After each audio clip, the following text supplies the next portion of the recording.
అంత నష్టం వచ్చినా సరే ఆయన నమ్మదగిన దేవుడు అంటమే నువ్వు. బాగా నష్టం వచ్చిందని నమ్మదగిన దేవుడా?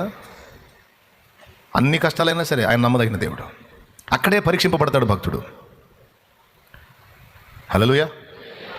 ఈ మాటలు స్పష్టంగా బైబిల్లో రాసి ఉన్నాయి. నేను గతంలో ఉన్న వాటిల్లో అవి నాకు దొరకలా. దేవుడు, ఆయన నడిపింపులు, ఆయన కదలిక, ఆయన వ్యక్తిత్వ సౌందర్యం, ఆయన నీతిమత్వం, న్యాయమత్వం ఇవన్నీ కూడా ఇందులో దొరికినాయి బైబిల్లో. మిగిలిన వాటిలో దొరకలా, అన్ని వంకర్లు. అందుకే పక్కన పెట్టి దీని ఒకదాన్ని పట్టుకొని తిరుగుతున్నా.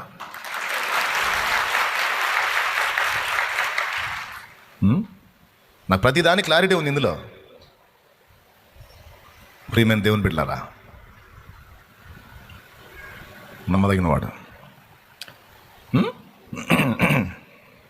నీకు అర్థం కాదు కొన్నిసార్లు ఆయన నడిపింపు, అయినా నష్టం కలగదు. మీకు ఈ సందర్భంలో మాట చెప్తా. ఇందాక సోదరి నేను మాట్లాడుకుంటా, సోదరి తన అనుభవంలో మాట్లాడతాం. నవ్వొచ్చింది నాకు ఆ మాట విన్నప్పుడు. బాగా శ్రమ కొలిమిలో ఉంది. అయ్యా,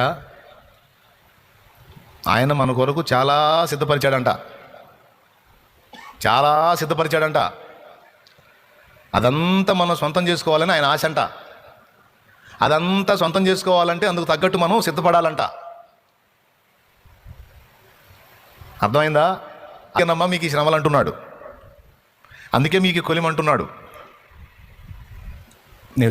నిజమే, వాక్యం కూడా ఉంది అందుకు. శ్రమల కొలిమిలో మన వ్యక్తిత్వాన్ని చక్కదిద్ది, మన ప్రాచీన షేపులు మార్చి నవీన షేపులు తీసుకొచ్చి, మన ఆకృతిని రూపాంతరపరిచి వ్యక్తిత్వాన్ని చక్కదిద్ది, ఇక్కడ అక్కడ కూడా ఆయన కృప కలిగితే ఇక్కడ కూడా ఇంకా పర్మనెంట్గా అక్కడ ఆయన మన కొరకు సిద్ధపరిచిన స్వాస్థ్యాన్ని మనం స్వతంత్రించుకోవడానికి ఆయన వర్క్ చేస్తున్నాడని చెప్తున్నాడు దేవుని వాక్యం. మరి ఇప్పుడు అంత పెద్ద స్వాస్థ్యాన్ని రేపు నువ్వు పొందబోతున్నావు. ఇక్కడ ఏ అనుభవం లేకుండా నువ్వు దాన్ని పొందుకోలేవు.